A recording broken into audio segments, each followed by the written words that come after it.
10 games where you are the boss. And when you are the boss, that means combat's going to be awesome. No spoilers ahead, just pure gaming vibes. Darkness 2. This game's immersion is on another level.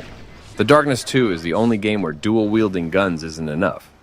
So it gives you 2 demon tentacles to multitask your murder. This game is a masterclass in multi-layered combat.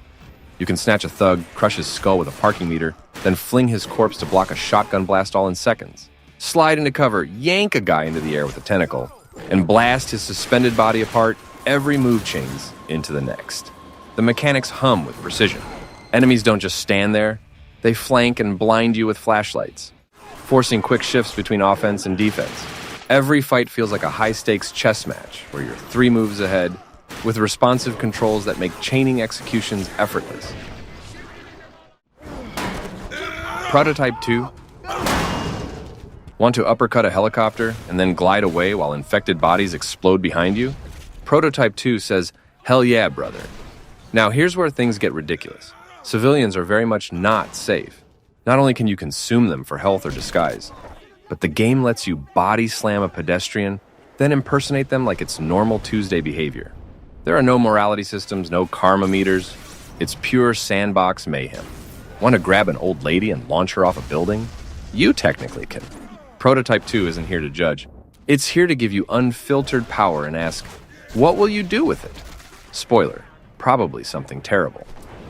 But it's not just about gore for gore's sake. The movement, combat flow, and upgrade progression are incredibly polished. In Prototype 2, being the boss means everyone is on the table. Soldiers, mutants, tanks, civilians, pigeons, it doesn't matter. You're a one-man extinction event, and the city is your sandbox.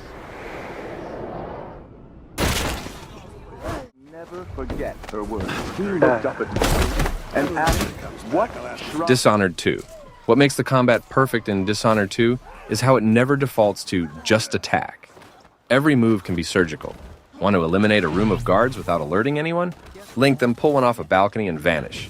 Enemy AI is responsive without being cheap. They react to sounds, bodies, and light, but they're readable. Teleport behind a guard, freeze time to redirect his bullet, or chain link enemies so one stab drops them all. Evil West. In Evil West, you play Jesse Rentier, a vampire hunter who solves every supernatural crisis by punching it in the face until it stops existing. It's not subtle, and that's the point. This game gives you a lightning gauntlet and basically says, go ruin some monster's day.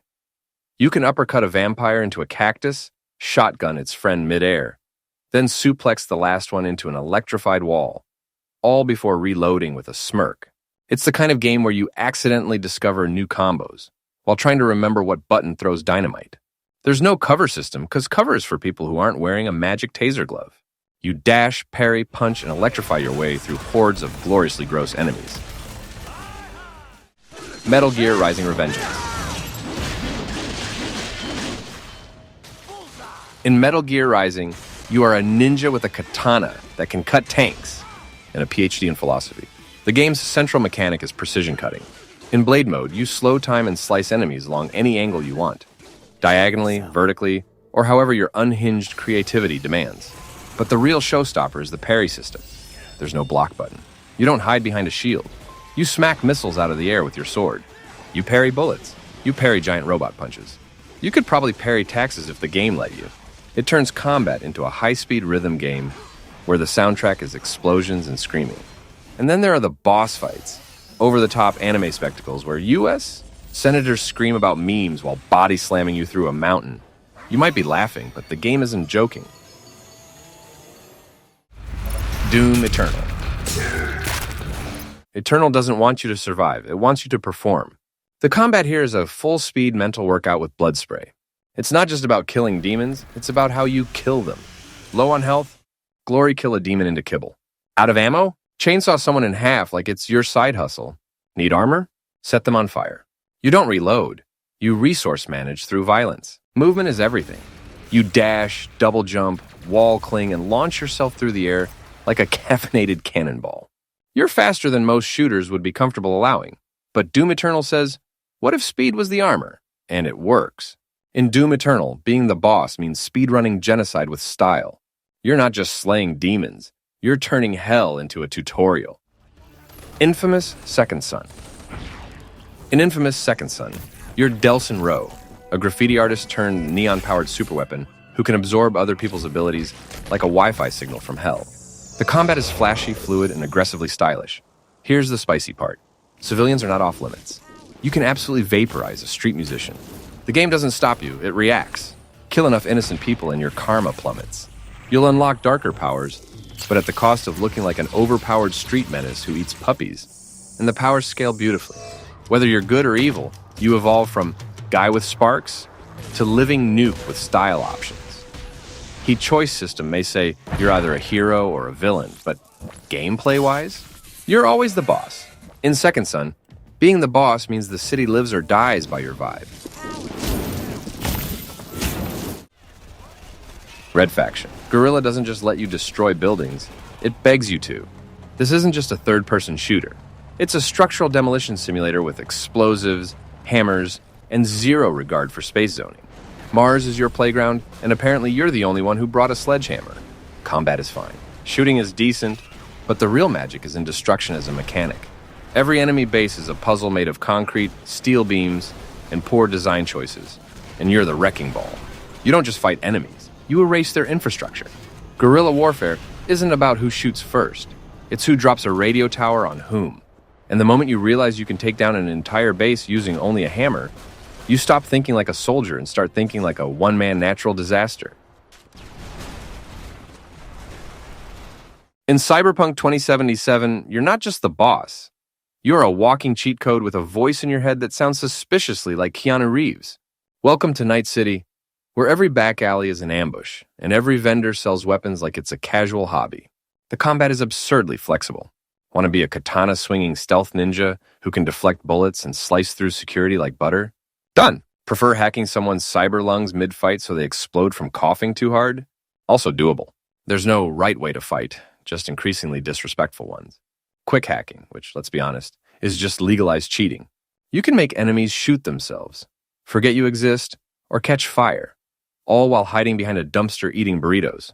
And while you can spare civilians, you're also in a city where accidentally tapping the wrong button near a crowded market turns you into an international war criminal in 0.5 seconds. Night City reacts, sure, but sometimes you just want to see how fast you can clear a sidewalk with a shotgun that talks to you. In Cyberpunk 2077, being the boss means hacking the world, rewriting the rules, and looking ridiculously good while doing it. Devil May Cry 5.